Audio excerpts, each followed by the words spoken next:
Hey guys, Sean P here, and in this video, I want to explore where the best places to focus your energy are if you want to improve the value of your home and you only have a small budget.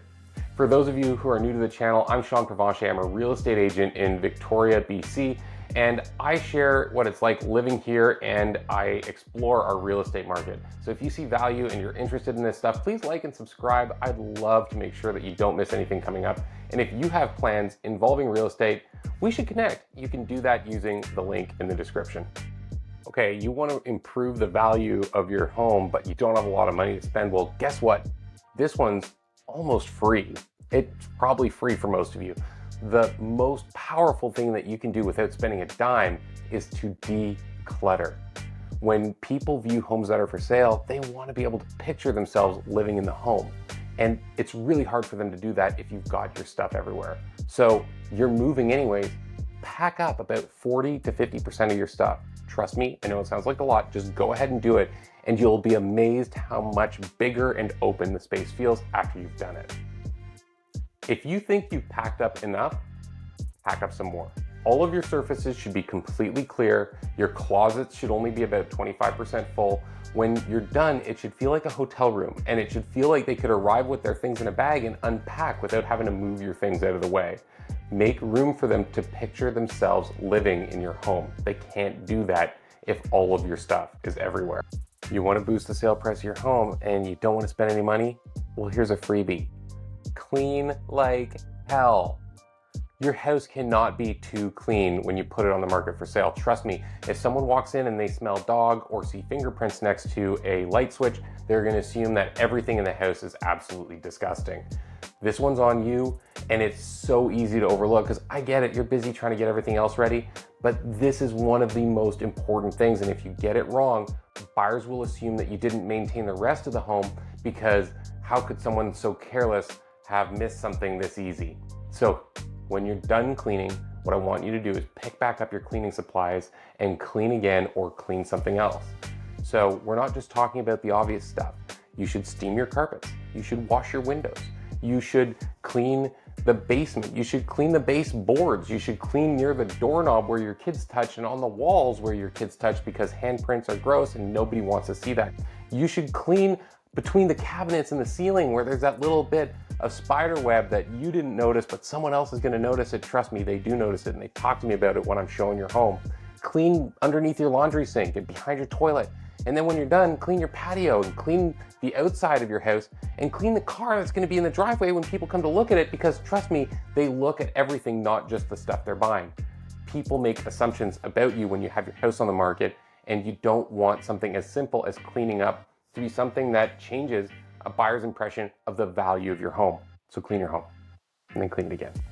One of the best things you can spend a little bit of money on is paint. Paint is so cheap compared to other home improvement projects, and it makes a huge difference. If buyers are looking at your home online and every room is a different color, it's really jarring for them. And darker rooms aren't going to let light move around, which makes the space feel smaller and it makes the whole home feel dark.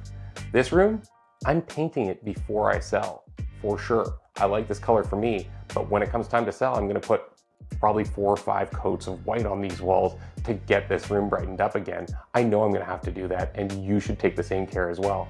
When it comes time to paint, please take your time, buy good quality paint, spend the extra money on good brushes, and make sure that you prep the area so you're not damaging anything else by spilling on it or creating unsightly lines that aren't crisp and straight.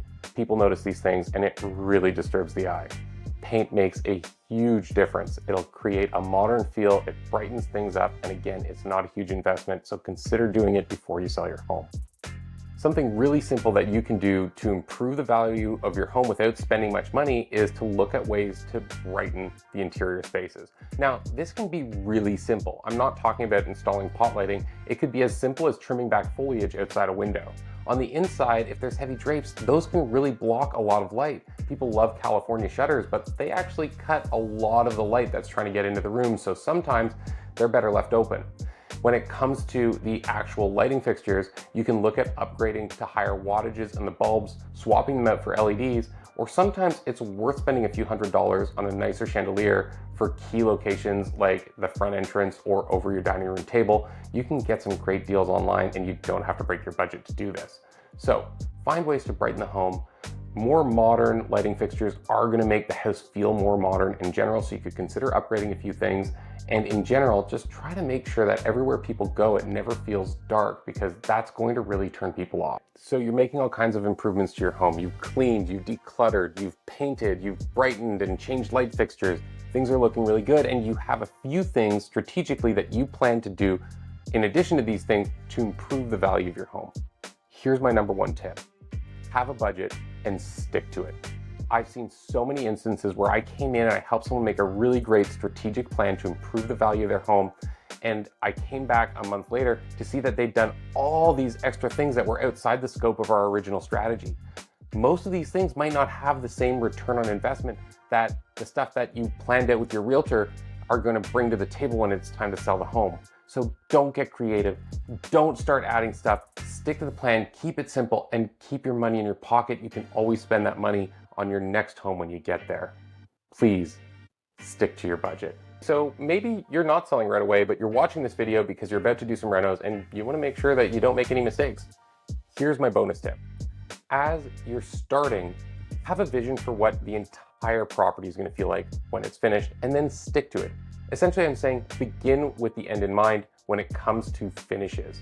What we want to make sure you don't do is install different finishes or different colors in every single room, because it's going to be really hard for people to walk through and have any sense that it was intentional. Instead, you want to keep the same flooring, the same color scheme, and things like handles and hardware consistent throughout the entire property. It's easy to do if you plan in advance, and sometimes you just have to work around it. Like if you're doing flooring, maybe just suck it up and do the whole floor at once.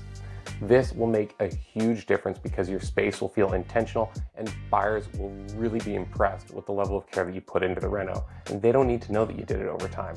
Thanks so much for watching. If these tips were useful to you, please like and subscribe to our channel so that you don't miss anything else that we have coming up. And as always, if you have a move on your horizon, grab the link in the description to get in touch with me. I'd love to hear about your plans and offer any insight I can. I'm Sean Pete, and we'll catch you on the next video.